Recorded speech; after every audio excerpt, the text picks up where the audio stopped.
Boa noite, ouvintes da Rádio Cultura Online Brasil e da Rádio Internacional Lusófona. Estamos no ar com mais um programa Culturas e Identidades.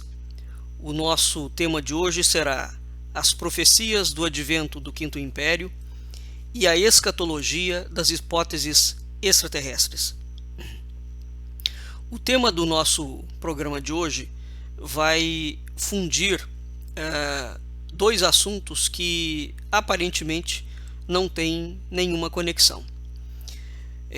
O primeiro assunto é o Quinto Império. O Quinto Império é um assunto muito grave, muito profundo, muito sério, que diz respeito a uma profecia e a um estudo do monge joaquimita Joaquim de Fiore, onde a história portuguesa está repleta dos sinais dos estudos e da presença desse mito que acompanha todo o desenvolvimento da nacionalidade portuguesa.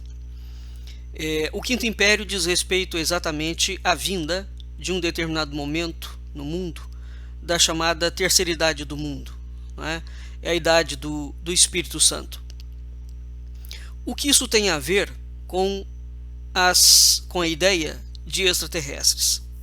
Aparentemente nada.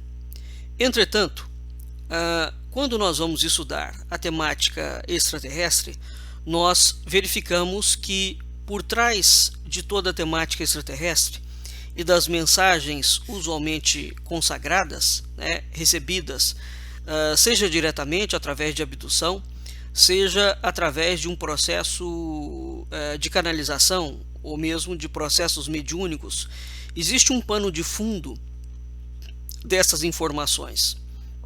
E esse pano de fundo, quando nós estudamos bem a que eles se referem, verificamos que existe ali uma ideia de que a humanidade está sendo preparada para alguma coisa.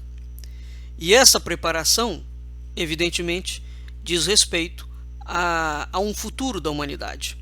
A um futuro no aspecto escatológico, porque escatologia é uma palavra que designa fim, não o fim do mundo, mas o fim de algo para o recomeço de um novo mundo. É sobre essa perspectiva, então, que esses dois assuntos se fundem. Eu vou começar pelo assunto ligado à palavra extraterrestre e depois nós faremos algum estudo relacionado ao mito do Quinto Império no mundo e qual a herança desse mito. Pois muito bem, para iniciar hoje então o nosso programa, nós queríamos fazer uma chamada de atenção à origem da palavra extraterrestre.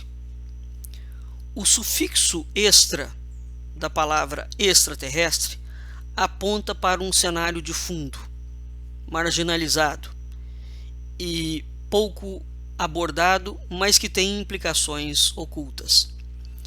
Quando eu falo extra é tudo aquilo que não é da Terra, está fora, por conseguinte. Esse sufixo extra, então, ele aponta para a existência de uma relação do alto com o baixo, do céu com a terra, dos deuses com os homens, do intemporal com o temporal, e ao mesmo tempo da possibilidade da interferência do intemporal no temporal, bem como do temporal se remeter ou se projetar no intemporal, dentro daquele espírito que Mircea Eliade enunciou no seu livro O Mito do Eterno Retorno, chamado da repetição de um modelo paradigmático. Quando nós pensamos na relação de extraterrestres, ou a mesma relação que nós pensamos de Deus com os homens, Deus vive no mundo da intemporalidade, ele é eterno. Dentro da eternidade, os seres eternos podem ter um começo. O único ser que não tem um começo é Deus. Então, quando nós pensamos na figura de um extraterrestre, nós sempre vamos pensar precisamente na ideia de algo que está fora da Terra, ou seja, que está no alto, que está no céu. E que estaria, portanto, dentro desse mundo da eternidade, não é? Dentro de um supra-espaço. E o homem, por sua vez, estaria na Terra, dentro do temporal, do espaço-tempo. Seria o homem mortal. Então, é a partir disso que nós temos uma relação que se estabelece entre o intemporal e o temporal. E uma interferência, porque quando nós pensamos em um extraterrestre se comunicando com um humano, ou Deus falando com um homem, né, como no caso Jacó, ou um espírito passando uma comunicação para um médium, nós estamos pensando precisamente e nos referindo precisamente a essa ideia da interferência do intemporal no temporal. Pois muito bem, esse tema do intemporal no temporal é um tema que nos reserva uma vasta arqueologia sapiencial. No que diz respeito ao assunto extraterrestre, se é bem verdade que nós podemos registrar a presença de UFOs e discursar sobre ele, no entanto, já é muito menos exato que nós podemos, de fato, compreender o que é esse fenômeno. E na ausência dessa compreensão, tem-se buscado saídas honrosas que, de certa forma, apresentam consensos organizados e refletem o mundo da erudição aceita dos tempos, que regem as ideias e os valores de moda. Isso quer dizer que, de certa forma, o que nós podemos estar pensando sobre os extraterrestres, na verdade, pode não ser verdadeiro. Como nota, por exemplo, desse consenso organizado, ao redor desse enigma multissecular, nós temos as clássicas explicações da ufologia casuística, que, a despeito de todos os esforços possíveis para criar um diálogo interdisciplinar, com o fito de ampliar os estudos e de clarificar o tema, a ufologia casuística permanece como que lacrada, ao menos no que diz respeito a essa progenitura, a essa origem da essência extraterrestre. Isso significa dizer que não tem se avaliado efetivamente o que significa a palavra extraterrestre. E afora a aura mítica que cerca a possibilidade de vida extraterrestre, inúmeros registros literários míticos dos povos narram claramente que o universo poderá ser um inesgotável laboratório, onde civilizações superiores, no caso dos mitos gregos são os deuses olímpicos, exercem por dom de origem a geratriz de outras civilizações menores. Portanto, os deuses criam os homens, né? E esses dois mundos permanecem existindo de forma paralela, a dimensão aonde cada um habita. Heráclito já ensinava que o que é oposto une-se e o que diverge conjuga. Dessa forma, pelos mitos, pela religião, pela literatura, pela ufologia ou pelas propostas espiritualistas, nós podemos supor que a nossa origem primordial seja de teor temporal. Ou podemos supor que a nossa origem seja intemporal, ou ainda de interferência do intemporal no temporal. De que forma? Quando nós pensamos que Deus criou o mundo, nós pensamos numa origem intemporal da humanidade, ou seja, a humanidade foi criada a partir de um aspecto da eternidade, de um ser, que é o ser eterno, que é Deus. Quando nós pensamos que os deuses míticos criaram o mundo e os homens, nós também estamos pensando nessa origem primordial da humanidade tendo como referência a intemporalidade. Por outro lado, quando nós pensamos que o homem veio do macaco, segundo a proposta darwiniana, nós estamos pensando numa origem de temporalidade. Curioso, porque essa origem de temporalidade, por exemplo, se for verdade que a teoria do Big Bang, né, e a teoria da evolução das espécies, exatamente pela premissa de intemporalidade, nós não poderíamos admitir, sob nenhum aspecto, a ideia de alma, porque a ideia de alma estaria ligada à ideia da eternidade. Então, o mundo que veio da temporalidade, ou que é originário da temporalidade, ele não pode gerar nada relacionado ao conceito de espiritualidade ou de eternidade. Esse é o ponto. A origem temporal, ela desenvolve variadas suposições, não só dentro do âmbito científico. Nós temos variadas suposições na chamada literatura do insólito. Vários indivíduos falaram sobre isso, por exemplo, Jacques Berger, Marcel Moreau, Robert Charot, etc., onde eles defendem a tese de que civilizações extraterrestres migratórias, como origem do ainda discutível Homo sapiens, seriam esses extraterrestres galácticos do nosso universo. São inteligências superiores, que provavelmente, por dissociação com as leis cósmicas, destruíram-se, legando-se às gerações futuras um acesso e um retrocesso cíclico, motivados nessa dissociação, aonde tem a herança fatal de uma raça perdida e desmotivada, que deve buscar a sua própria condenação à sua liberdade. Dessa forma, se nós supomos a suposição do intemporal, ou seja, do mundo da eternidade, repousaria em um universo paralelo ao universo que nós habitamos, por exemplo, onde o símile a Deus, no caso os deuses também, ou quase perfeito, geraria o seu oposto paralelo. É isso que nós temos que entender quando se fala que Deus fez o homem à sua imagem e semelhança. Deus está na intemporalidade. O homem está na temporalidade. Então ele gera como reflexo de correção pela imagem a semelhança da geratriz quase perfeita. E aí nós temos uma relação entre o gerador e o gerado, entre Deus e o homem, entre os deuses e os homens.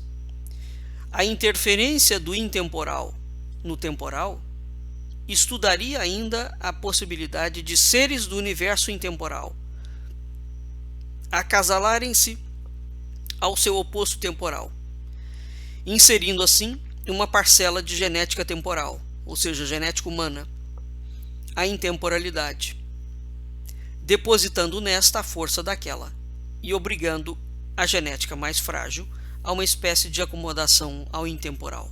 Eu explico de outra forma. Há inúmeros casos de mulheres que dizem que foram abduzidas por extraterrestres e tiveram filhos com extraterrestres. Por exemplo, existe um caso clássico, que é o caso, as mitologias também são clássicas em relação a isso, em que Zeus, metamorfoseado em cisne, na mitologia grega, Zeus, que é o deus supremo do Olimpo, metamorfoseado em cisne, copula com Leda, que é uma humana, uma mortal. Zeus é um imortal. Ele copula com Leda e Leda pare 2 filhos, 2 ovos, de onde nascem 2 pares de gêmeos, Castor e Pólux, e Helena e Clitemnestra. Não é? Então o que nós temos aqui? Quando o Espírito Santo fecunda Maria e nasce Cristo, nós temos precisamente essa sequência. Nós temos a interferência do intemporal no temporal. Ou nós temos ainda a possibilidade de que essa genética da intemporalidade está sendo colocada na genética da temporalidade.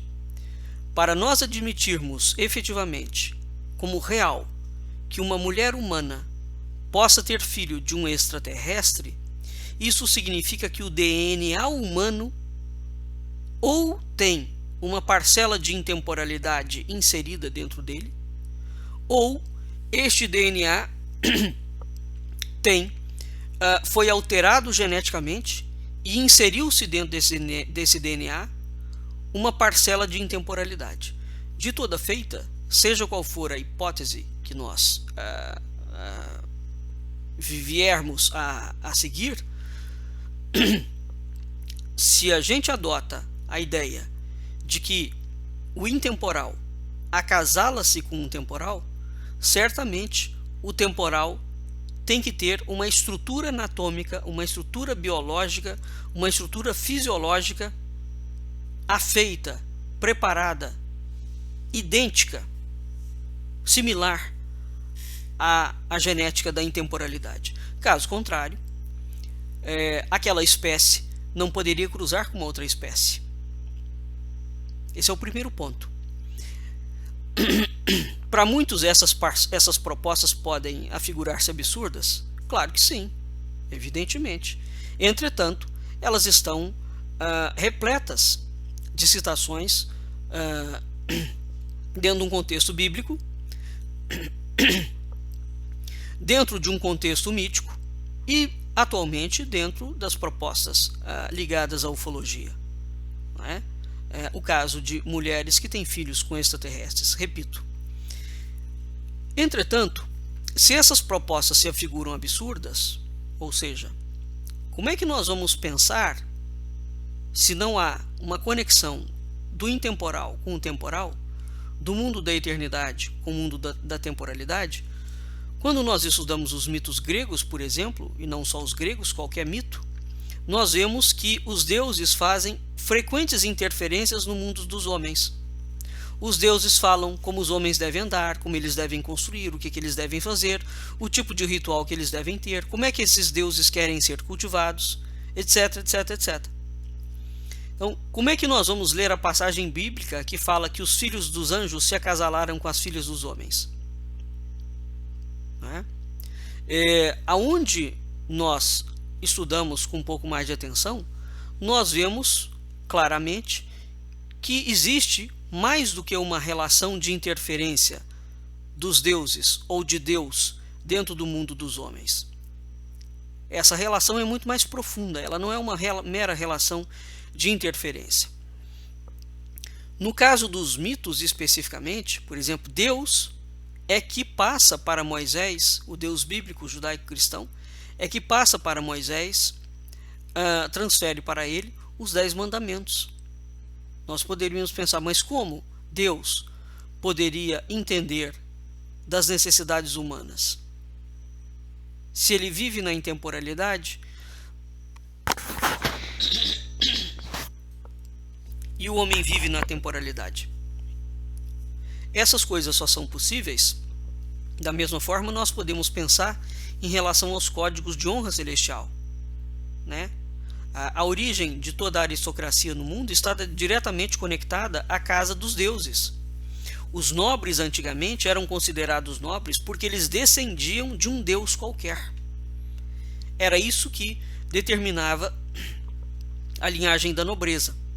Tá? Hoje em dia, a resposta que nós damos para tudo isso, como é que nós contextualizamos todas essas coisas? Nós falamos que os mitos são meramente histórias, que não explicam absolutamente nada. Né? É um tipo de ficção. Entretanto, quando nós vamos estudar o assunto de uma forma muito profunda, nós verificamos que descortina-se um outro tipo de cenário e um outro tipo de pano de fundo. Então, sobre essa ótica, o tema extraterrestre, ele configura-se dentro de um mundo de possibilidades e perspectivas fantásticas e maravilhosas. Porque, entre outras coisas, ele vai além da mera casuística, ou seja, além de você observar que existe um disco voador, né, que um ser desceu da nave, o que você vai poder observar? Você vai poder contatar a relação da intemporalidade com a temporalidade. E esse viés é uma força constante em todas as narrativas que tratam do tema, seja dentro do âmbito da religião, seja dentro do âmbito do mito, seja dentro do âmbito da chamada ufologia atual. Tá? Então, o que nós precisamos de entender? Que a palavra extraterrestre, portanto, ela não é uma palavra que pode ser simplesmente considerada dentro de um aspecto como um ser que está presente viajando através de uma nave espacial, e esse ser desce na Terra e conversa com a pessoa por alguma razão. Né? Nós precisamos de buscar significações mais profundas. E a ufologia casuística, ou seja, a ufologia que analisa somente o fenômeno, não se apega a esse tipo de fato. Existe um livro muito interessante, que é um livro do Jacques Bergier. O título do livro do Bergier chama-se Os Extraterrestres na História. Ao contrário do que você possa pensar, do que o título possa sugerir, o próprio Jacques Bergier afirma: não creio absolutamente nada em discos voadores. Então ele separa o tema discos voadores do tema extraterrestres. Aqui nós já temos uma separação muito curiosa. À primeira vista, essa afirmação do Bergier pode parecer contraditória ou mesmo incompreensível. No entanto, quando nós fazemos uma análise atenta, nós percebemos que o autor distingue claramente o tema extraterrestre do tema dos UFOs, ou seja, do objeto em si, da nave, do disco voador. E, além de distinguir, ele não o sobrepõe. Isso significa que ele fala, o livro indica que pode haver uma presença extraterrestre que não esteja necessariamente dentro, ligada, associada à ideia de disco voador. E vocês vão entender por quê. Não é? Então, antigamente, nós temos todos os seres que nós falamos anteriormente, que estabelece essa relação do intemporal com o temporal, são seres onde não existe em nenhum momento essa ligação com a palavra disco voador. Então, é muito pertinente esse desmembramento que Jacques Bergier faz. Tá? Por outro lado, o Jacques Bergier, quando coloca essa afirmação no livro dele, Os Extraterrestres na História, ele se coloca na contramão da corrente de pensamento atual sobre a temática da ufologia e dos extraterrestres, mesmo da chamada ufologia científica, porque a ufologia científica trata esses temas como se fossem um único tema, ou seja, não se dissocia o extraterrestre do disco voador. Tá? Entretanto, existe uma diferença sim, e é preciso que não se confunda uma coisa com outra coisa. Então, vamos aqui analisar somente a palavra extraterrestre com vocês, para que nós possamos ter uma clareza um pouco mais aprofundada do tema. O sufixo extraterrestre, antes de pensar na palavra extraterrestre, é necessário nós fazermos uma reflexão sobre o conceito de ser humano. Por quê? Ora, quando eu falo em extraterrestre, primeiro que eu estou falando de alguém de fora da Terra. Portanto, é alguém que não é humano. Ele não é um ser humano, ele tem outras características, ele pertence a uma outra espécie, a um outro mundo. A questão fundamental aqui é o seguinte: para falar de extraterrestre como uma categoria definida de raça, uma raça de outro planeta, distinta por princípio e por origem da raça humana, nós presumimos, evidentemente, que a ciência tem uma definição exata do que seja o ser humano. Ou seja, o ser humano começa e termina aqui. O ser humano é assim, assim, assado. Porque somente a partir do conceito científico exato de ser humano é que eu posso traçar ou não o argumento de que existe extraterrestre, ou de falar sobre que há analogias ou diferenças entre as duas espécies. Nós não podemos de modo algum falar que existe extraterrestre se nós não tivermos noção do que é um humano, ou seja, o terrestre. O que configura o ser humano?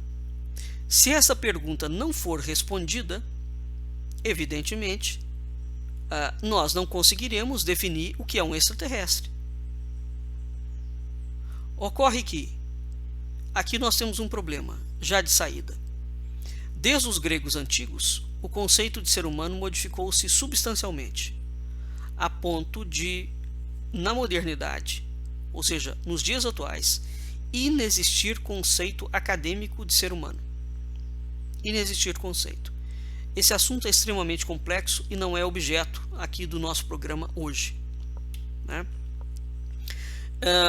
Nós temos que ressaltar que nos últimos 200 anos, onde se aprofundou a ruptura entre natureza e cultura, fixou-se o lema de que o homem é o senhor do mundo, e ao mesmo tempo terminou-se por desconstruir a ideia de ser humano, construindo, através da tecnociência, o conceito genérico de corpo e de subjetividade.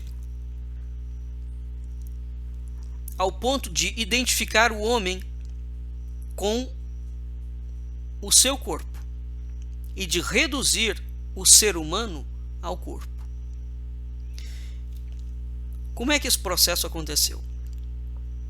Na Grécia Antiga, o homem era um ser composto de uma dupla dimensão. Ele tinha corpo e espírito. Portanto, ele fundia em si mesmo o aspecto da intemporalidade e da temporalidade. Porque o corpo nós situamos como fazendo parte do temporal, e o espírito, ou a alma, no caso dos gregos é a alma, nós situamos a alma como fazendo parte do intemporal, da eternidade. Não é? A partir do momento que Descartes coloca a alma dentro da glândula pineal, e é por conta de Descartes que no Ocidente, especificamente, a glândula pineal passa a ter uma importância muito grande, uma importância espiritual, não é? Porque a característica da maior espiritualidade estaria colocada dentro do cérebro, né? Na cabeça, por conta de Descartes. Então, a partir desse momento, a relação do homem com o corpo e do homem com o mundo da intemporalidade vai se alterando gradativamente. E desde a Renascença, o que vai surgindo? Vai surgindo uma trajetória da relação da ciência com o corpo, onde vai sendo colocado em xeque gradativamente o conceito de corpo humano, né? Então, o conceito de corpo que os gregos têm, e que o século XI, por exemplo, a Idade Média tem, e que o século XIV e XV tem, e que o século XX vai criar, são conceitos completamente diferentes. Então, quando se fala em corpo, na época dos gregos, absolutamente não é o mesmo corpo, o mesmo conceito de corpo que nós estamos tratando na realidade atual. Tá? Hoje em dia, nós não temos mais, repito, conceito de ser humano. Nós temos alguma outra coisa que ficou reduzida ao corpo. E esse corpo, por sua vez, não tem espírito. Ou seja, ele não tem nenhuma parcela de transcendência. Né? Ora, se eu não tenho, academicamente, há 200 anos, conceito formado de ser humano, como é que eu posso traçar uma comparação entre a realidade humana e a realidade extraterrestre? É impossível nós fazermos essa transição. Não é? Então, a palavra extraterrestre, ao contrário do que possa parecer, ela tem uma indefinição conceitual. Porque nós não conseguimos definir a palavra se para defini-la nós tivermos como premissa o seu oposto, ou o seu oposto não, um outro aspecto, que é o ser humano, que vive num outro dimensional. Então, como é que eu vou estudar as espécies de fora da Terra se eu não tenho identificação conceitual mais da espécie que vive aqui na Terra, no caso, o ser humano? É uma obra impossível de ser feita. Então, esse é um dos grandes problemas, não só no âmbito da ufologia, mas bem como no âmbito da ciência. Então, as grandes pesquisas, inclusive, que estão sendo conduzidas e teoricamente vendidas para o público leigo, como pesquisas que apontam para uma espiritualidade, as pessoas estão sendo enganadas, porque não está se apontando para a espiritualidade nenhuma. Por exemplo, existem inúmeros monges sendo testados, a capacidade meditativa desses monges em laboratório, e depois fala-se que alcançou o entendimento do efeito da meditação sobre a mente ou sobre o cérebro. Isso é uma profunda inverdade sobre o aspecto científico. Por quê? Precisamente por isso que eu acabei de falar com vocês. Não é que a meditação seja falsa.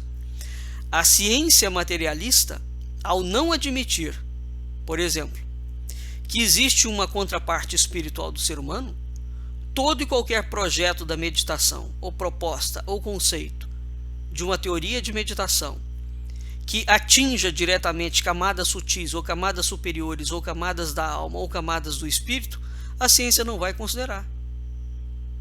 Então, toda análise que ela vai fazer do fenômeno em si, da meditação, por exemplo, será sempre uma análise materialista. Isso é uma forma matreira que a ciência encontrou de ir satisfazendo a percepção das pessoas e a ideia de uma espiritualidade, mas ao mesmo tempo ela está simplesmente expandindo o escopo do mundo material. Não é? E evidentemente que as pessoas são lesadas nesse aspecto, porque elas desconhecem esses meandros, né? Uma outra coisa que nós temos que ter em mente em relação ao prefixo extra da palavra extraterrestre, além dele designar esta relação do intemporal com o temporal, uma outra coisa que nós temos que ter em mente é o seguinte: a palavra extraterrestre refere-se a tudo aquilo que se situa fora da Terra. Tudo. Por conseguinte, ou seja, tudo aquilo que não é humano. Por conseguinte, a palavra extraterrestre, ela pode ser aplicável a todo e qualquer ser que não seja classificado como ser humano. Aqui nós já começamos a entender por que o Jacques Bergier desloca a palavra ser humano, extraterrestre, da palavra UFO, e não sobrepõe os dois conceitos. Vamos explicar isso melhor. Quando eu penso nos deuses das mitologias, tanto do Oriente quanto do Ocidente, quando eu penso nos orixás do candomblé, quando eu penso nos anjos, quando eu penso no demiurgo criador de Platão, né, bem como quando eu penso em extraterrestres, eu estou pensando no quê? Em seres que não são terrestres. Todos esses seres não são humanos e não são terrestres por conseguinte. Por conseguinte, segundo a palavra extraterrestre, o sufixo extra, né, fora, que extra significa fora, o sufixo da palavra extraterrestre pode ser aplicado a todas essas entidades. Ora, o ponto nuclear desse discurso reside sobre o conceito de ser humano. Por quê? Porque o conceito de ser humano, notadamente sobre um princípio anatômico e genético, classifica, vamos dizer, mesmo que a ciência não tenha definição conceitual já de ser humano há 200 anos, nós temos uma classificação anatômica e genética mínima disso que nós chamamos de homem. Que classificação é essa? Os seres humanos anatomicamente são classificados como dotados de 4 membros, ou seja, eles são tetrápodas. Essa é uma identificação meramente corpórea. E eles têm um DNA que tem 4 proteínas básicas: adenina, guanina, citosina e timina. Pois muito bem, vamos considerar que apareça uma outra forma de vida que não é tetrápoda, por conseguinte que não tem o mesmo DNA. Essa outra forma de vida seria, a princípio, um extraterrestre. Não é? Porque o que caracteriza? Então, como é que você, diante de um extraterrestre e de um terrestre, como é que você classifica que ele é um extraterrestre? Se você não tem a definição conceitual de ser humano, então você vai partir para, vamos dizer o seguinte: nos filmes de Steven Spielberg, né, notadamente no filme mais famoso dele, não é o ET, né, foi o primeiro filme ligado à presença extraterrestre, né? Naquele filme nós vemos que quando aquela nave pousa e deixa aqueles indivíduos, né, que tinham sido capturados há mais de 50 anos atrás, desce de dentro da nave, né, um ser muito alto, com corpo longilíneo, mas é um tipo humanoide. Portanto, ele é um tetrápoda. Ele tem cabeça e 4 membros. Ele tem 2 braços e 2 pernas. Ora, o ser humano também tem 2 braços e 2 pernas. Então, o que vai caracterizar o extraterrestre? É o veículo no qual ele se deslocou? Porque se anatomicamente ele é semelhante ao ser humano, percebem? Esse assunto, então, é um assunto extremamente complexo. e ele nunca foi tratado com a complexidade que devia, né, no século XX. Entretanto, existiu um cientista, um alemão, Wilhelm Cellus. Ele tem um livro chamado Eles Sempre Existiram, os Extraterrestres. É uma publicação da editora Bertrand, né, portuguesa. Ele fala com relação aos tetrápodas, ele argumenta de modo muito pertinente o seguinte, abre aspas, de acordo com a posição assumida pela ciência, é improvável que inteligências extraterrestres tenham visitado alguma vez a esfera terrestre. Ao contrário da lógica clássica e de acordo com a moderna neológica, não pode ser completamente excluída a hipótese de uma tal visita. Tudo depende meramente da apresentação de indícios convincentes. Muitos autores vão buscar provas da existência e da visita de seres extraterrestres a mitos e fábulas. Este mundo está cheio de seres estranhos, e é tão multiforme que só uma classificação científica compreensível pode criar uma certa clareza. Pode-se, assim, partir do princípio de que os seres referidos com 4 membros, portanto os tetrápodas, são, com grande probabilidade, de origem terrestre. Os que têm 6 ou mais membros não se inserem nesse código, ou seja, o código de membros da vida terrestre. Estes têm de ser, consequentemente, classificados como extraterrestres. E aí ele apresenta uma tabela, né? Vamos dar um exemplo para vocês. Então, se nós partimos do pressuposto que um terrestre é um tetrápoda, todos os seres que não forem tetrápodas são extraterrestres. É isso que o Dr. Wilhelm está falando. Vamos pegar o seguinte.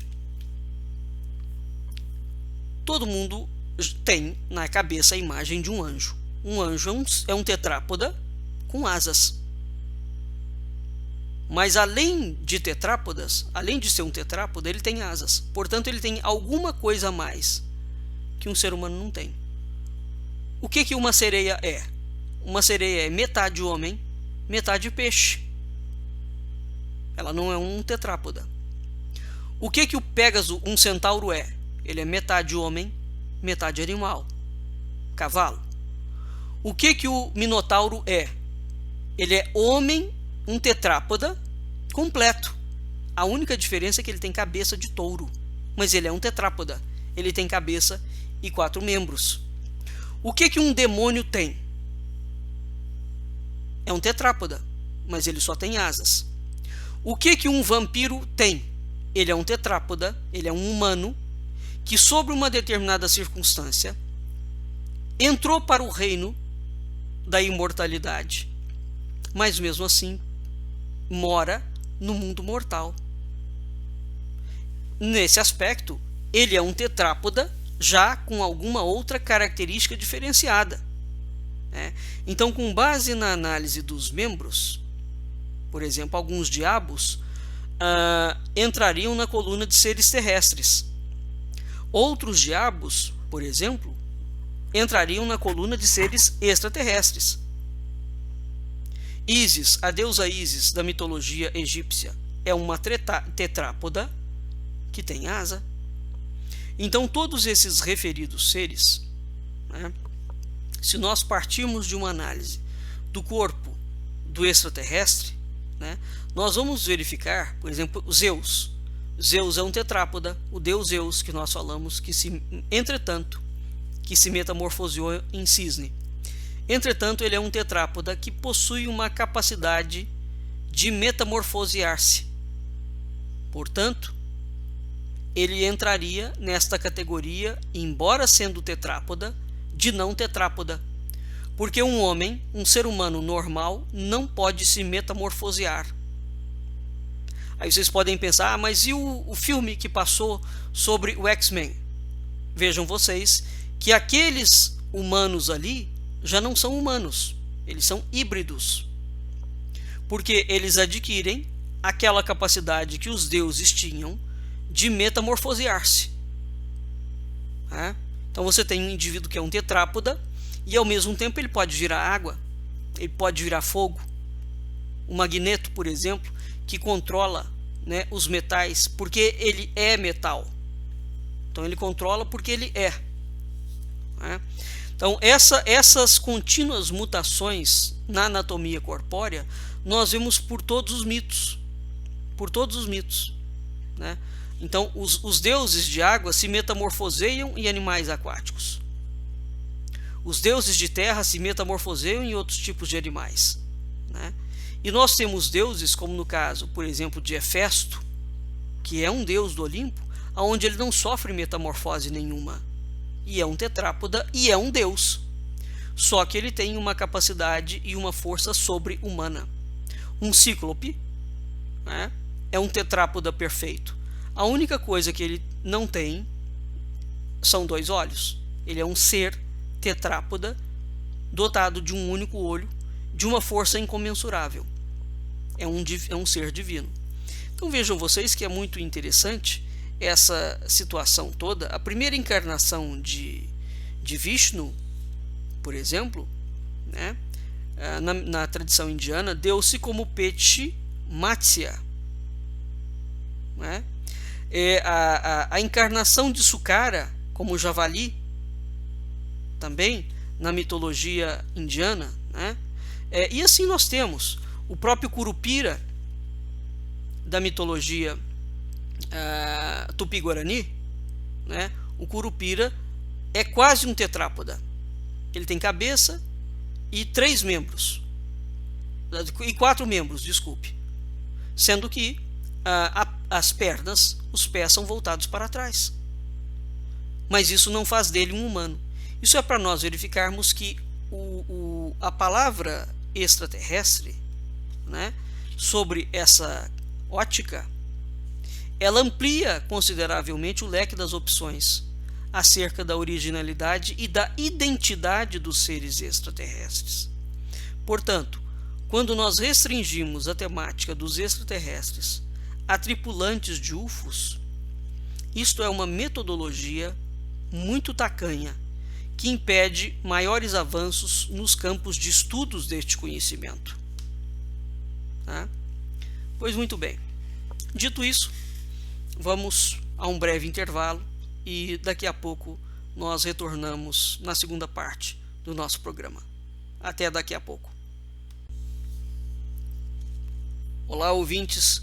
Estamos de volta com a segunda parte do nosso programa As Profecias do Advento do Quinto Império e a Escatologia das Hipóteses Extraterrestres. No primeiro bloco, nós falamos sobre a origem da palavra extraterrestre e afirmamos que o livro de Jacques Bergier não mistura, né, a palavra extraterrestre à ideia de UFO. Ele não sobrepõe os temas, ele não identifica um tema no outro. Vamos ver agora por quê. Existe um trabalho do Rodolfo Santos, onde é um trabalho que foi apresentado na Unicamp, onde ele faz, é uma monografia de curso, chama Imaginário e Representação Cultural, Discos Voadores e Seres Extraterrestres, na revista O Cruzeiro. Esse trabalho é uma monografia de conclusão de curso da Unicamp de 2006, do ano de 2006. O Rodolfo Santos apresenta um trabalho que apresenta as reações da imprensa brasileira, notadamente do Cruzeiro, da Manchete, dos diários associados do Assis Chateaubriand, portanto, reações muito antigas, né, ao tema extraterrestre. E igualmente fala da evolução do assunto ao longo das décadas de 40 e 70. É interessante a gente ter isso em mente. Por exemplo, num primeiro momento, se você fala que todo extraterrestre está ligado a um disco voador, vamos ver que historicamente não foi assim que aconteceu.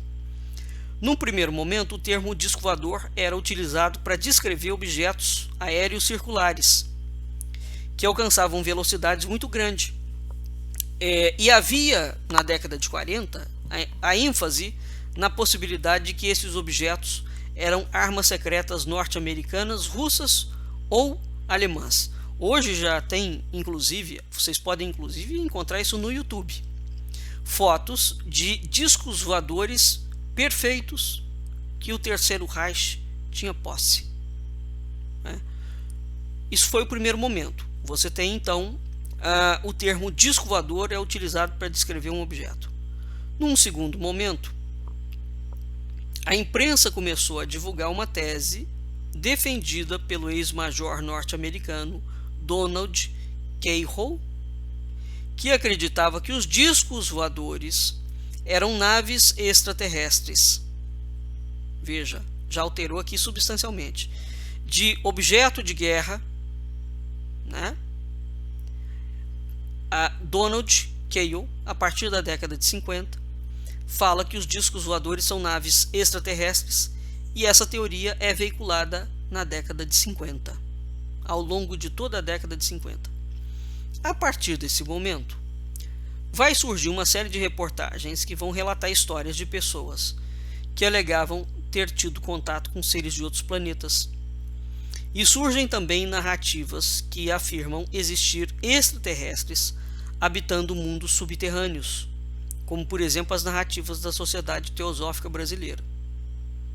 Num terceiro momento, a hipótese extraterrestre se afirma em definitivo, com a participação de militares brasileiros, como o caso famoso, por exemplo, do General Uchoa. Então, o polemos em torno do tema começa a ceder lugar. Ou seja, a partir da década de 60, a ideia de contato com extraterrestres é uma constante. E se constrói claramente o discurso de que os discos voadores são veículos de outros planetas, que os outros planetas são habitados, né? E que os entes que aparecem como tripulantes são extraterrestres. Depois dessa fase, nós temos uma outra fase. Agregado ao fenômeno dos discos voadores, começam a surgir os fenômenos das abduções. Não é? Depois nós temos o fenômeno das mensagens de cunho moral e coletivo. Uma série de indivíduos pelo mundo inteiro começam a psicografar mensagens supostamente vinda de extraterrestres. Essas mensagens, aqui é que entra a nossa preparação para a terceira parte do entendimento do nosso programa de hoje. O que essas mensagens falam? Essas pessoas, quando começam a entrar em contato com os extraterrestres, quando nós vamos analisar, independentemente dessas mensagens serem falsas ou não, elas curiosamente apresentam um pano de fundo muito interessante, aonde esse pano de fundo, dentro do âmbito da cultura simbólica, a gente estuda ele com muita atenção, que é o seguinte: essas mensagens como um todo constituíam um tipo de chamada moral. A humanidade está decadente, né? A humanidade peca e a humanidade tem que refazer-se, sair do pecado, refazer-se a si mesma, né? Entrar numa nova esfera de moralidade. Muitas mensagens falavam de uma catástrofe eminente que estaria para acontecer e da necessidade de haver um determinado conduto para evitar essa catástrofe eminente. Outras mensagens falam sobre manipulação genética, sobre o fim dos tempos, sobre o surgimento de uma nova era. Falava claramente que o mundo está vivendo uma crise muito séria, haveria períodos de grande tribulação, e após esses períodos de grande tribulação, haveria efetivamente um novo mundo. Construir-se-ia um novo mundo. Quase que aquela visão do Apocalipse. O primeiro céu e a primeira terra já não existem.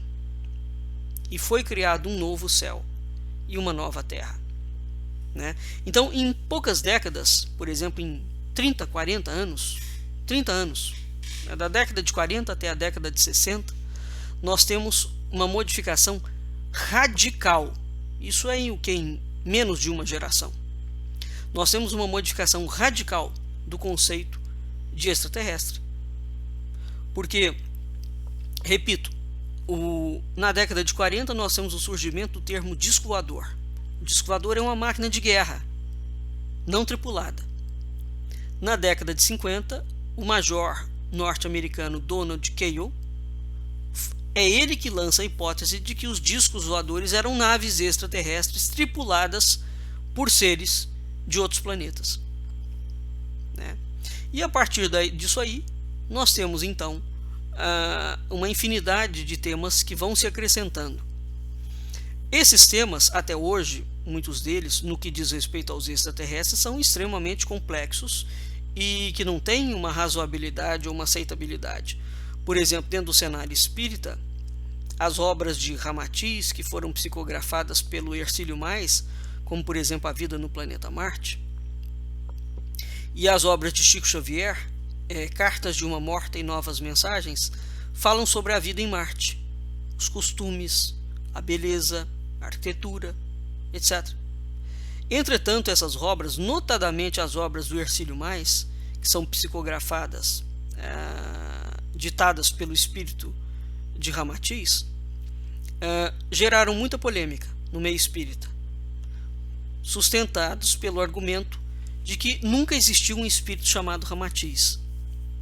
Então, o Hercílio Mais, é preciso entender qual é a origem dessa polêmica.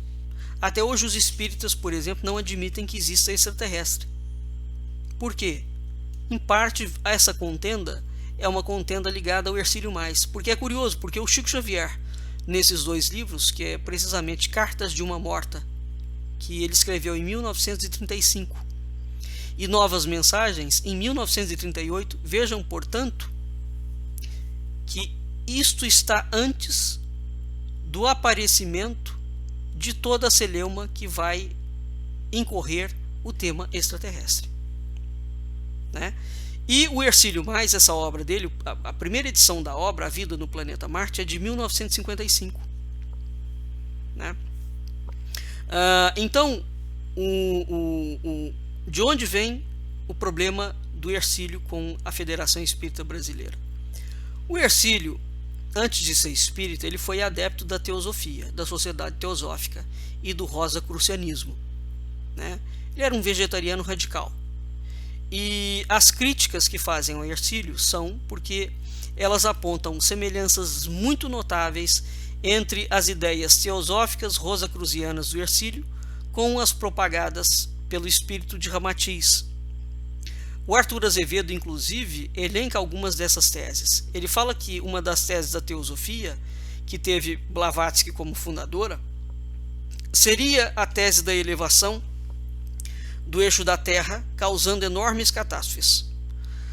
A outra seria a ontológica distinção entre os personagens de Jesus e de Cristo. E um terceiro argumento considera haver uma constante alusão a uma superioridade das doutrinas orientais e dos seus aspectos, ou dos seus adeptos, aliás, né?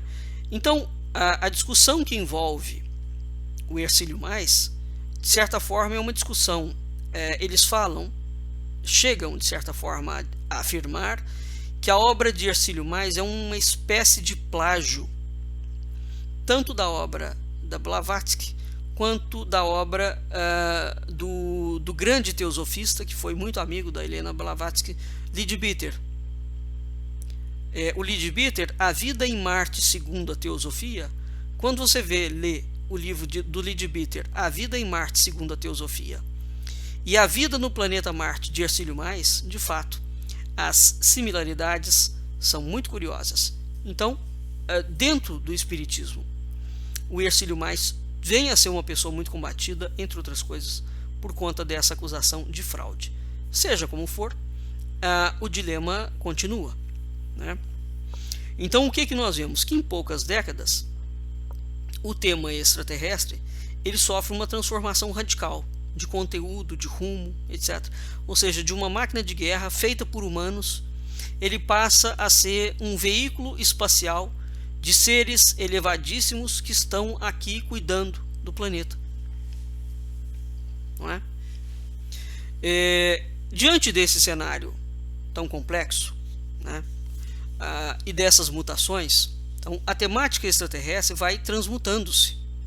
Chegou um ponto de onde se fala que esses veículos são tripulados pela Confederação Intergaláctica, e essa Confederação Intergaláctica rege os destinos do cosmos e dos seres, e muitas obras também vão fazer a identificação desses seres com o chamado governo oculto de Shambhala, né?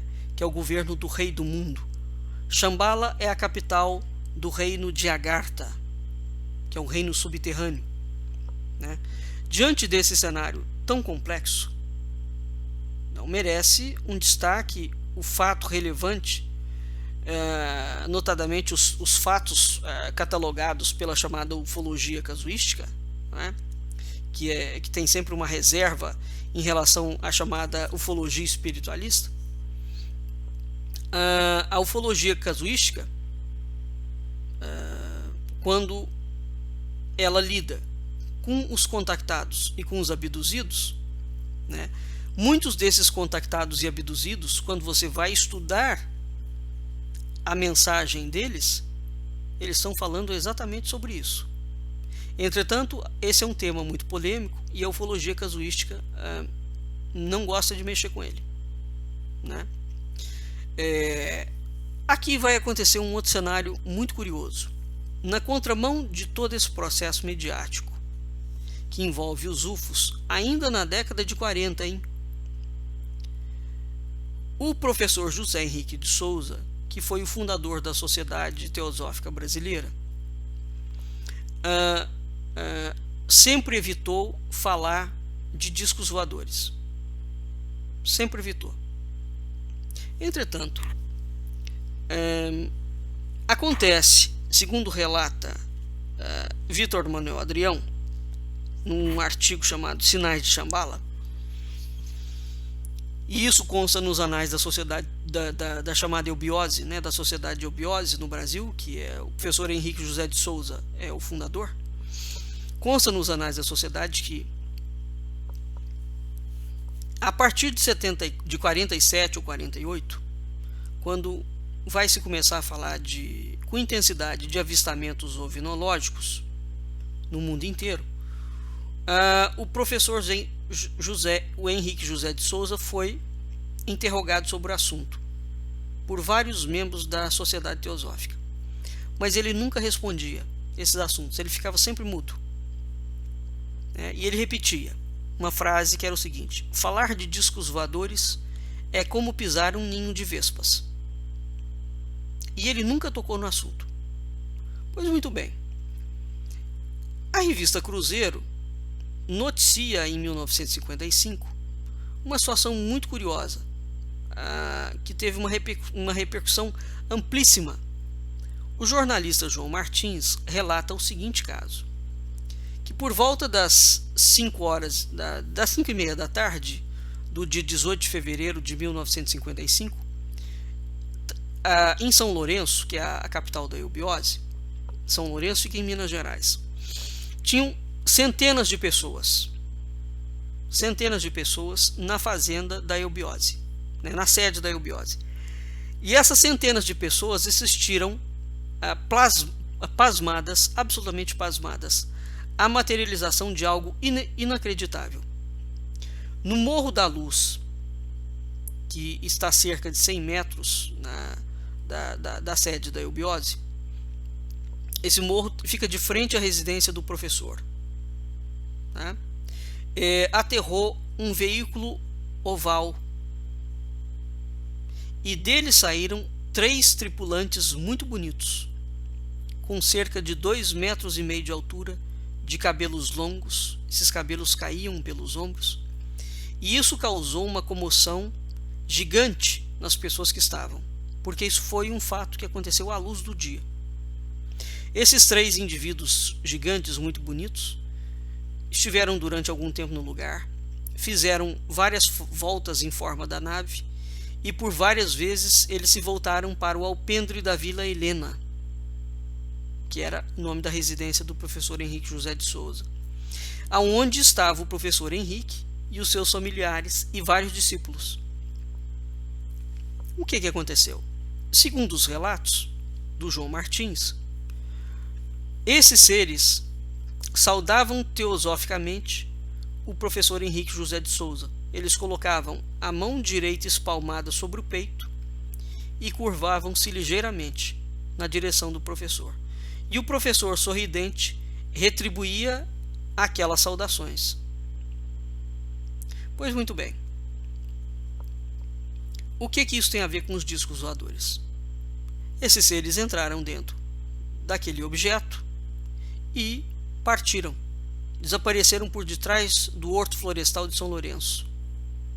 O professor trancafiou-se na casa dele, com seus familiares, e deixou aquelas centenas de pessoas ainda mais pasmadas, né?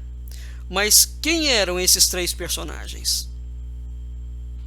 Esses três personagens nada mais eram, segundo consta na eubiose, que os três representantes da tríade formadora na época do governo oculto do mundo, cujas iniciais são RD, PI, MS, e que, em nome do governo oculto do mundo, vieram prestar homenagem à digníssima expressão manifestada na face da Terra, que era o professor Henrique José de Souza. Isso significa que esses indivíduos vieram dos mundos subterrâneos. Portanto, esses indivíduos que aparecem ao professor Henrique José de Souza são originários do mundo de Agartha. Então, aqui nós temos uma outra vertente, ou seja, a vertente de objetos espaciais que se deslocam, que nós chamamos de extraterrestres, né? E que são objetos relacionados ao reino de Agartha, né?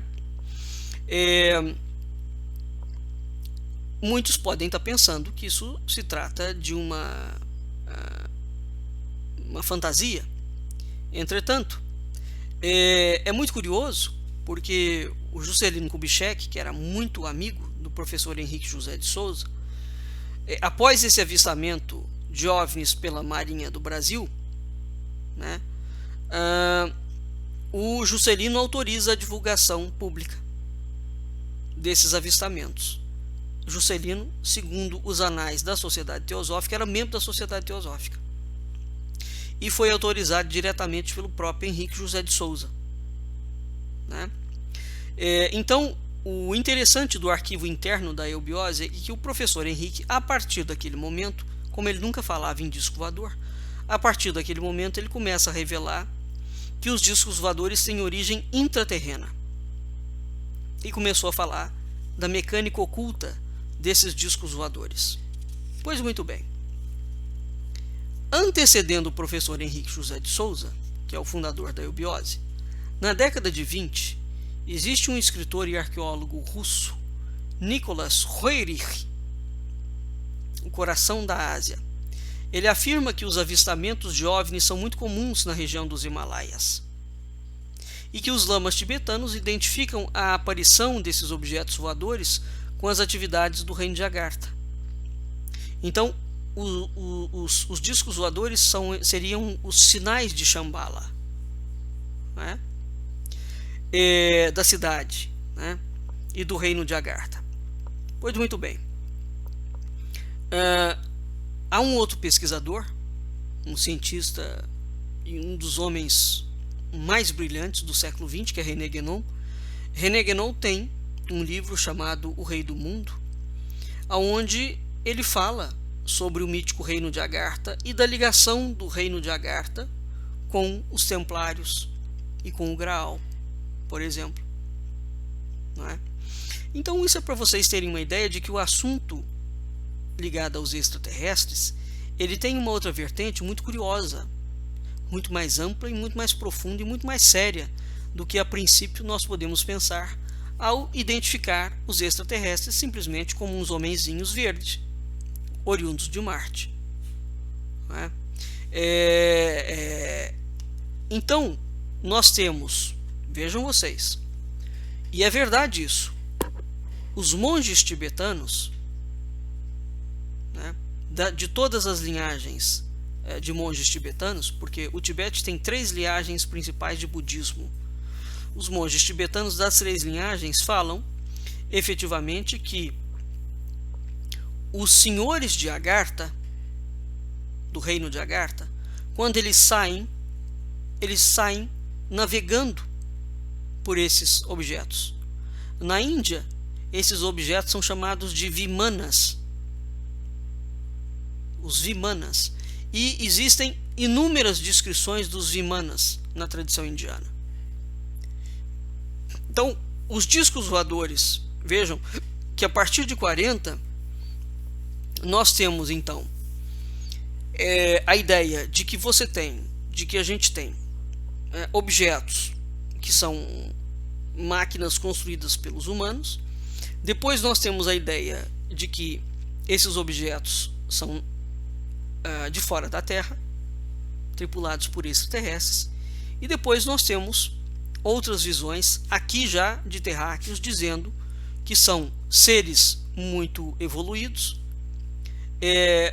mas não conectam esses seres com extraterrestres no sentido de fora da Terra, mas conectam esses seres com habitantes do reino de Agartha. Então vejam que nós temos algumas definições.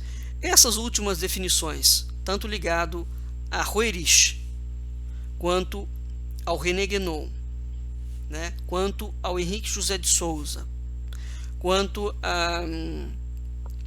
as próprias palavras do Trigueirinho, né, a chamada Confederação Intergaláctica, né, enfim, existe uma série de autores que vêm falando, né, onde se aventa a possibilidade de que essas aparições estão relacionadas com os destinos de uma sociedade mundial.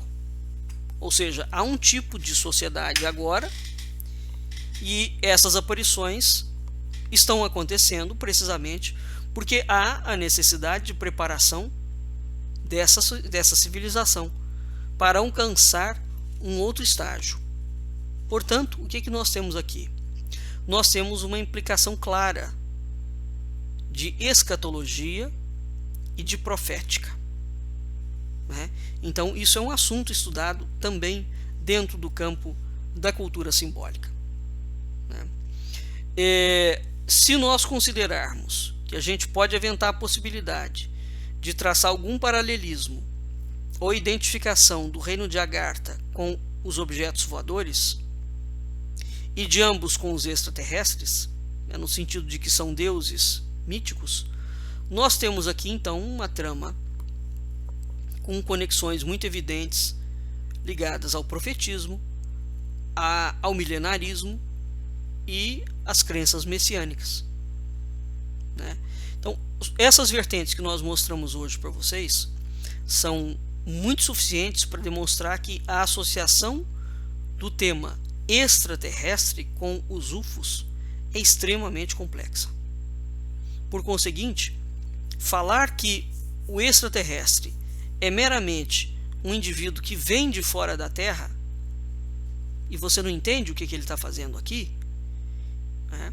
E ao falar que ele é meramente um indivíduo de fora da Terra e você associa isso com o objeto, o disco voador em si, então o que nós estamos tendo? Nós estamos tendo uma diminuição muito radical, uma redução do assunto, da complexidade do assunto.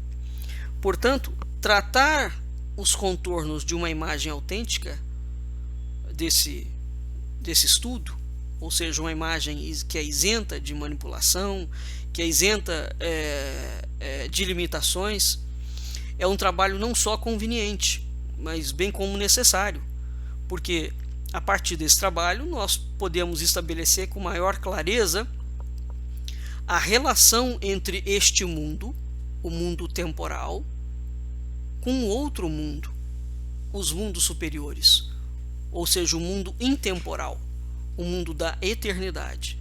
Isso é o que efetivamente interessa. O fato de existir extraterrestre não significa absolutamente nada. O que eles estão fazendo aqui? Por que eles estão aqui? Por que as mensagens psicografadas, ou ouvidas, ou extraídas depois de uma regressão hipnótica de um abduzido, por exemplo, ou uma lembrança de um contactado, por que essas mensagens falam menção a essa remodificação social, né? Por que essas mensagens falam sobre o destino da humanidade? A humanidade está de uma forma, ela tem que agir de outra forma para conseguir atingir determinada coisa, para, a partir dessa determinada coisa atingida, surgir um mundo diferente. Então, do que nós estamos tratando aqui? Nós estamos tratando aqui, efetivamente, de algo que se chama escatologia. É algo que diz respeito ao fim dos tempos. Tá bem? Então, dito isto, vamos passar para um terceiro bloco. Vamos dar um breve intervalo. Voltamos daqui a pouco e vamos para a gente encerrar o nosso assunto, onde nós vamos tratar efetivamente do aspecto da escatologia em si, né? Como é que esses temas todos se inserem no âmbito moderno e fazer uma conexão disso com o mito do Quinto Império. Até daqui a pouco. Olá pessoal, voltando, vamos passar a terceira parte do nosso programa, hoje falando sobre as profecias do advento do Quinto Império e a escatologia das hipóteses extraterrestres. Nós falamos no segundo bloco que analisamos a modificação do conceito extraterrestre, né, ao longo das décadas, notadamente a partir da década de 20. Né, como é que esse conceito surgiu no Ocidente e as modificações conceituais todas que ele foi tendo. Para entrarmos no nosso terceiro assunto, que é a teoria do monge joaquimita Joaquim de Fiore, vamos antes fazer um preâmbulo aqui, que é o seguinte. Nós vimos que um ponto fundamental na ideia da extraterrestre é exatamente o contato, ou seja, a interferência do intemporal no temporal.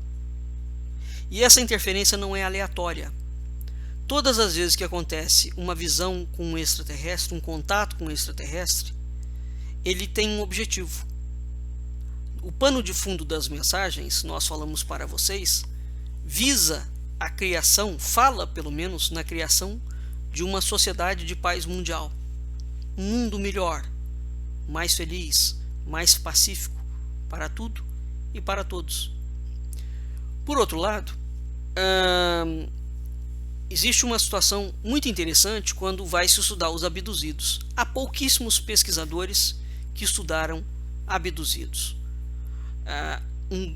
Uma grande pesquisadora nesse campo é brasileira e ela abre esse campo, que é a doutora Gilda Moura, que estará conosco dentro de um outro programa, onde nós vamos voltar à temática extraterrestre. Nós já trouxemos o Paulo Iannuzzi, que também é um grande especialista nisso. Então, o contato com os extraterrestres, ele é representado sob diversos símbolos. E ele trabalha com símbolos e com arquétipos do inconsciente humano através de sucessivas fases. Doutora Gilda Moura coloca isso muito bem. Ela tem um livro chamado Transformadores de Consciência, onde, quando você vai ler o livro, você estuda que um dos principais papéis desse contato do extraterrestre com o terrestre é assegurar uma comunicação entre o intemporal com o temporal, o céu com a terra, os deuses com os homens, o extraterrestre com o terrestre. Então, por trás do fenômeno da abdução ou do contato, subsiste uma doutrina tradicional, no sentido exato do termo, da tradição. Por que a gente afirma isso? Porque esta doutrina, não só no contato das abduções, bem como nas mensagens, o sentido de todas elas, o pano de fundo delas, proclama o reencontro de uma ligação consciente do ser humano com um centro espiritual supremo. O homem tem que se reconectar com uma fonte de transcendência, né? E segundo Gilda Moura, no entendimento dela, quando o indivíduo é abduzido por um extraterrestre, inicia um tipo de iniciação efetiva na consciência dele, no campo da consciência do contatado, e após alguns anos esse contatado passa a buscar de fato uma ideia de espiritualidade, né? Onde ele manifesta uma característica libertária, mas ao mesmo tempo se desliga das religiões, mas ao mesmo tempo ele começa a vivenciar algo ligado ao sagrado e ao transcendente, né? Então é curioso nós vermos esse pano de fundo, que é entender essa proposta subjacente ao centro espiritual supremo, que subjaz na base do contato extraterrestre, como afirma a doutora Gilda Moura, né? Porque efetivamente nós estamos pensando então numa nova biotipologia para o advento de uma nova humanidade redimida em si mesma. Essa é a proposta, de certa forma, inerente àquilo que assegura a transmutação do ser humano e a visão de uma escatologia, ou seja, o mundo caminha em direção a um fim. Esse fim não é que o mundo acaba, mas ele é um fim de um novo recomeço sobre uma base, aquela base da promessa de Deus, né? Haverá um novo céu e haverá uma nova terra. As mensagens extraterrestres apontam todas para esse mesmo cenário, né? Muito bem. Qual é a ligação que nós queremos fazer? Então, quando nós estudamos o assunto extraterrestre e ficamos restritos somente ao campo de estudo dos extraterrestres, nós não entendemos esse pano de fundo que nesse programa inteiro nós quisemos transmitir para vocês. Ou seja, a ligação das mensagens extraterrestres com profecias, né? Ou com doutrinas messiânicas e escatológicas muito poderosas que não têm aparentemente nenhuma relação com a casuística ufológica ou com as tratativas da ufologia tradicional, né? O grande cérebro, talvez a grande referência no Ocidente relacionado ao mito do Quinto Império, que é um mito que Portugal vai cultivar muito e o Brasil, de certa forma, vai herdar um pouco essa memória. O monge calabrês Joaquim de Fiore concebeu a chamada teoria das três idades do mundo: a idade do Pai, a idade do Filho e a idade do Espírito Santo. A idade do Pai e do Filho já passaram. Quando chegasse a idade do Espírito Santo, a humanidade entraria numa nova fase, né? Nós vemos que em diferentes tradições dos povos, a concepção de história, quando Joaquim de Fiore divide a história em três idades, isso é uma concepção histórica. Ele não é o único a falar isso. A concepção de história dividida em eras ou em idades é algo muito antigo. Por exemplo, os indianos já falam sobre os yugas. Eles falam, inclusive, que nós estamos no yuga mais baixo, que é o Kali Yuga. Os gregos falam das 5 raças. Cada raça corresponde a uma idade, a uma época do mundo. Os gregos falam da idade do ouro, da idade da prata, a idade do bronze, a idade do herói e a idade do ferro, né? Os judeus falam também de idades. A gente vê isso precisamente nas profecias de Daniel, né? Os egípcios, voltando, existe um livro muito curioso de Hesíodo, que é O Trabalho e os Dias, aonde a gente encontra ali no Trabalho e os Dias uma tradição muito antiga, que é uma tradição que inclui textos babilônicos e suméricos. Todo o poema tem precedentes fora da Grécia, todo o Trabalho e os Dias.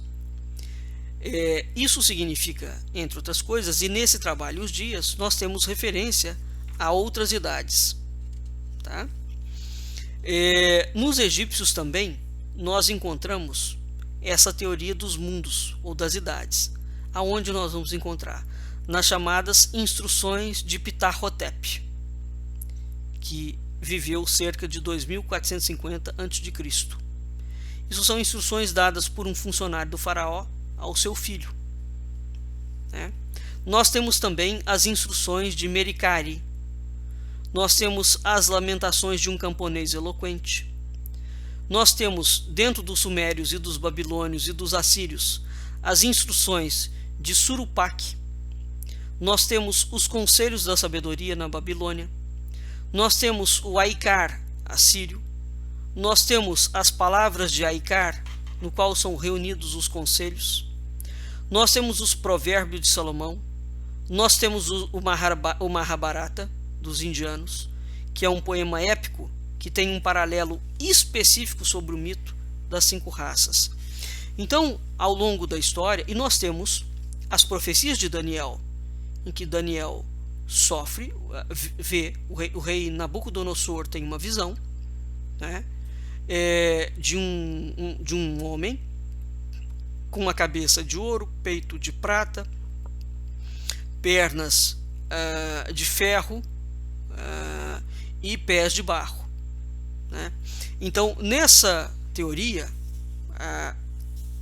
nessa visão de Nabucodonosor, uma mão lança uma pedra e essa pedra atinge o pé de barro da estátua e a estátua quebra, né? Então Daniel interpreta aquilo ali. Perpassa, portanto, um número grande de povos a transmissão da ideia de que o homem tem uma origem, ou seja, ele foi feito à imagem e semelhança dos deuses, mas também perpassa a ideia de que ele vai ter um fim, ou seja, um tipo de apocalipse. Fim esse que é também um recomeço, é o prenúncio de uma nova idade. Então, vejam vocês que fora do âmbito extraterrestre, mas mesmo dentro de outras profecias, como no caso da profecia de Fátima, ela fala que o mundo vai passar por uma turbulência muito grande e depois disso haverá um outro mundo, né? Então, desde uma antiguidade muito remota, nós temos muitos testemunhos das chamadas crenças cosmogônicas das idades, que são radicadas nos mitos primordiais. E essas crenças encontram-se envoltas nos sentimentos do profetismo e do milenarismo. E esses sentimentos são compartilhados por toda a humanidade. No contexto ocidental, as reflexões, portanto, sobre o sentido de história, em função do fim dos tempos, é celebrizada pelo monge calabrês, pelo abade Joaquim de Fiore, em 1130. Onde ele concebe uma teologia trinitária embebida na Sagrada Escritura, em que ele define progressivamente 5 idades do mundo, né, até essa última idade, que é a idade do Espírito Santo. Para cada uma dessas idades, ele define 5 situações diversas do gênero humano. O grande feito do abade Joaquim, além de ter deslocado o eixo cristocêntrico para o eixo do Espírito Santo, né, foi dizer que o homem dará um mergulho na vida do Espírito. Então, Joaquim de Fiore atribui à idade do Espírito Santo a ideia na qual uma verdade divina vai se revelar sem a necessidade de escritura e de sacramento. De certa forma, a obra de Joaquim de Fiore fala da morte da Igreja de Roma, e da inauguração de um ecumenismo universal. É curioso, porque essas mensagens extraterrestres também falam disso. Então, Joaquim de Fiore pode ser considerado o primeiro e grande mestre da nova era, aqui no sentido autêntico do termo. Aliás, o termo nova era é cunhado por ele. Não se pode confundir Joaquim de Fiore ou a nova era de Joaquim de Fiore com o movimento New Age que vai surgir nos Estados Unidos. São coisas completamente diferentes. O movimento New Age dos Estados Unidos vai tirar emprestado do abade Joaquim a palavra, mas não tem nenhuma relação com a doutrina joaquimita. É preciso que se entenda isso. E hoje em dia, o discurso de Joaquim de Fiore, né, ainda está presente. Por exemplo, de acordo com Giovanni Reali, né, que é um filósofo clássico italiano, o círculo joaquimita alcançou grupos enormes e variados, tá? Esse círculo do século XI até o século XVIII desenvolveu-se uma série de círculos de estudos espirituais da obra de Joaquim de Fiori na Europa e no mundo inteiro. De certa forma, nós tivemos 4 círculos joaquimitas na história, né, desde o momento que o Abade, no século XII, lança a sua teoria. O primeiro círculo foram o dos espirituais franciscanos. Esses espirituais franciscanos foram aqueles monges que pegaram a obra de Joaquim de Fiori, traduziram a obra de Joaquim de Fiori, né, e a partir disso constrói, de certa forma, dentro da ordem franciscana, um tipo de franciscanismo profundamente espiritualizado, né? E essa ordem franciscana terá uma presença brutal dentro de Portugal, brutal, radical, né? Então Portugal passa a desenvolver a teoria de Joaquim de Fiori de uma forma como nenhum outro país do mundo desenvolveu. E todo o percurso histórico de Portugal, da nacionalidade portuguesa, estará ligado à doutrina de Joaquim de Fiori. Tanto é que Portugal vem a criar o mito do Quinto Império, né? Que é uma coisa muito profunda e que o Brasil herdou e muito séria, e sobre a qual muito pouca gente sabe. O segundo círculo foi o centro da Academia Platônica de Marcílio Fitino, já no Renascimento. Marcílio Fitino foi alguém muito mais importante, por exemplo, do que Leonardo da Vinci, né? Fazia parte daquela estrutura e é um homem com uma obra fundamental sob todos os aspectos. O terceiro círculo foi o de Tomás Campanella. O quarto círculo é encontrado novamente na corrente portuguesa, né, no mundo de Portugal, que teve Camões, Fernando Pessoa e Agostinho da Silva como grandes intérpretes fervorosos do círculo joaquimita num assunto ligado ao sebastianismo, né? E no Brasil, quem foi o grande ícone do sebastianismo no Brasil? Ariano Suassuna. Ariano Suassuna foi o maior sebastianista que o Brasil teve e um sebastianista declarado. Isso tudo ligado à ideia do Quinto Império, né? Vocês poderão pensar que na modernidade o Joaquim de Fiori não teve influência. Lê do engano. O Joaquim de Fiori é apresentado, já aqui numa adulteração, como um precursor de uma sociedade neopagã ou pós-cristã, né? Então, as ideias de Joaquim de Fiori, o que fizeram? Aqui é que entra, de certa forma, um outro movimento. As ideias de Joaquim de Fiori foram deturpadas, né? E começou a surgir um tipo de discurso na sociedade anticristão a partir do século XIX. E vai surgindo uma onda de círculos joaquimitas, né, onde se mantém uma ideia da esperança de Joaquim de Fiori numa renovação radical da realidade, tá? Mas essa renovação radical é completamente inversa à proposta de Joaquim de Fiori. Então, nós temos, para citar, alguns exemplos, tanto de cristãos quanto de outras religiões, que também lidam com a teoria joaquimita, como, por exemplo, os movimentos religiosos católicos, os nomes desses movimentos, alguns deles, os Mensageiros da Palavra, o movimento da Exaltação da Santa Cruz, o movimento da Piedade Cristã, o movimento da Tradição Católica, o movimento da Vida Catequética, o movimento do Pão Eucarístico. Todos esses movimentos esperam o cumprimento da profecia do retorno de Jesus Cristo e da radical transformação da realidade do mundo. Mas ele não é um movimento político. O comunismo, por exemplo, vai fazer uso da teoria de Joaquim de Fiori dentro de uma adulteração da leitura da teoria. né? Então, a profecia, a teoria de Joaquim de Fiore, ela entra nos círculos religiosos, no círculo político e no círculo econômico, entre outros lugares. No movimento protestante, né, nós temos também, ironicamente, os protestantes, notadamente no terceiro mundo, em países como Brasil, México e Moçambique, os protestantes passam a enunciar o fim do mundo. É uma ironia isso na história, ou seja, o fato dos protestantes anunciarem o advento de uma nova realidade. Por quê? Porque isso é uma pregação genuinamente cristã.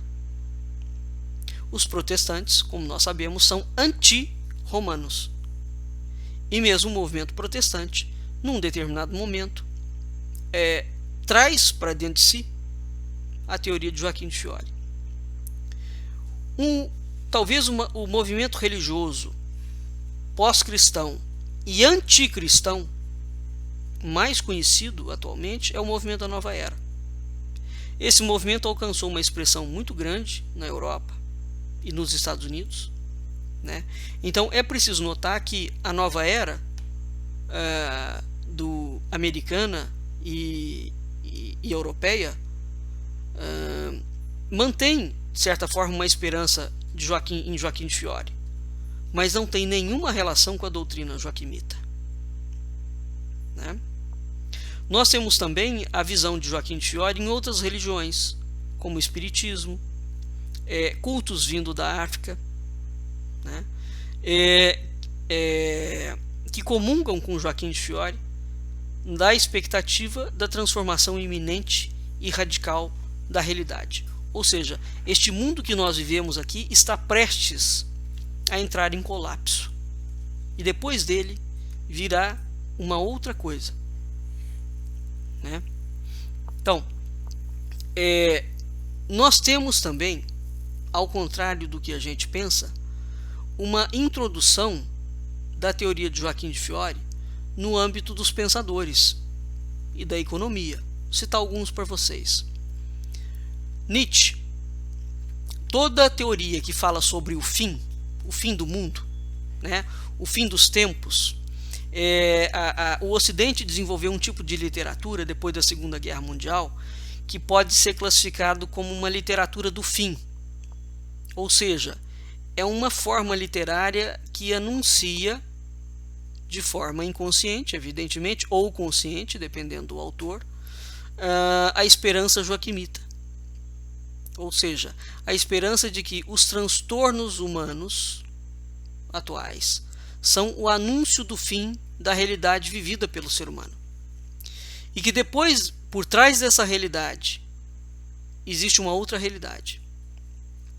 E essa verdadeira realidade, que, ao ser desvelada, revelará um leque amplo para o ser humano. É isso que se chama a esperança do novo céu e da nova terra, anunciado no Apocalipse, conforme está descrito no capítulo 21, né? No versículo 1.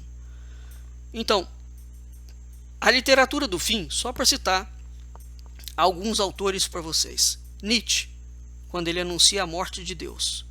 Marx e Engels, quando eles anunciam o fim do capitalismo e, por conseguinte, o comunismo.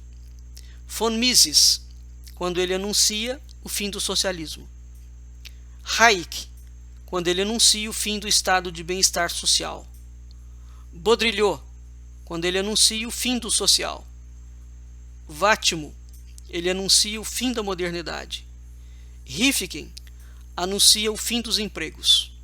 Lach anuncia o fim da democracia. Foucault anuncia o fim do ser humano. Hannah Arendt anuncia o fim da vida pública. Lebrun reflete sobre a relação entre Kant e o fim da metafísica. Dufresne e Danton refletem sobre a morte da arte. Dalry reflete sobre os desafios da educação no fim do século XXI. Ultramari reflete sobre o fim das utopias urbanas. Castells reflete sobre o fim do milênio. Hort anuncia o fim da filosofia. Berlin anuncia o fim das ideias utópicas do Ocidente. Maffezoli anuncia o fim da coesão social e o início de uma nova era. Illich anuncia o fim da escola. Dario anuncia o fim da privacidade. Guggenbull Greg reflete sobre o fim do casamento. Simori reflete sobre o fim da nação. Arese reflete sobre o fim da felicidade. Geffen reflete sobre o fim da esperança. Larsen e Prigogine anunciam o fim da certeza. Valin anuncia o fim da vida rural e o fim da vida campestre e bucólica. Martins anuncia o fim da universidade. Beerbaum anuncia o fim da sociedade industrial. Elkins anuncia o fim da religião. Fukuyama anuncia o fim da história. E Foster anuncia o fim de tudo. Esses são alguns autores. Para vocês terem uma ideia, desde o século XI, portanto, nós temos diferentes círculos que falam sobre a teoria de Joaquim de Fiori. Como esse é um assunto que fica restrito a um campo de pesquisa erudita, notadamente o campo da cultura simbólica, muito pouca gente sabe, né? Então, o que nós quisemos mostrar para vocês hoje, né? É significativo a gente ter em conta o pensamento de Joaquim de Fiori. Para entender o enquadramento da influência do pensamento de Joaquim na estrutura da idade, no pensamento moderno, e entender que o pensamento da nova era, né, não pode ser considerado um pensamento insolente, mas ao mesmo tempo é um pensamento complexo, né, e ao mesmo tempo dissolvente, porque ele é anti-espiritual, ao contrário do que se pensa. Ele pega a doutrina de Joaquim de Fiori, mas ele adultera completamente a doutrina, né? Então, o movimento New Age, que é um produto norte-americano, que teve os seus desenvolvimentos clássicos em Pasadena e em New Jersey, em Princeton, né, tem como base a doutrina trinitária de Joaquim de Fiori, tá? Mas não tem conexão íntima com ela, faz uma ruptura.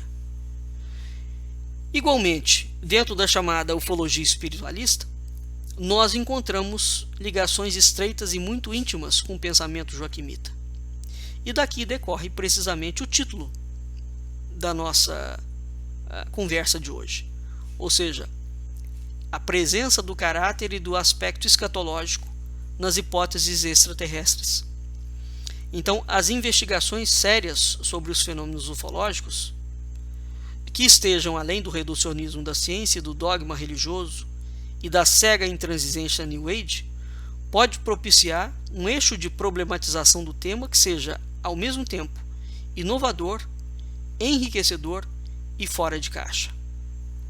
Por isso, nós afirmamos que urge criar uma investigação multidisciplinar que ultrapasse o protagonismo da casuística linear ufológica, que estilhaça de saída qualquer metodologia mais abrangente. Se nós não buscarmos explicações em outros campos, estudos comparativos com outras áreas, não seremos minimamente capazes de entender o que é um extraterrestre, se de fato eles existem e, se existem, o que estão fazendo aqui. Por que estão nos visitando? Por que estão entrando em contato com a raça humana? Para entender isso, evidentemente que esse é um estudo que envolve uma característica inter e multidisciplinar.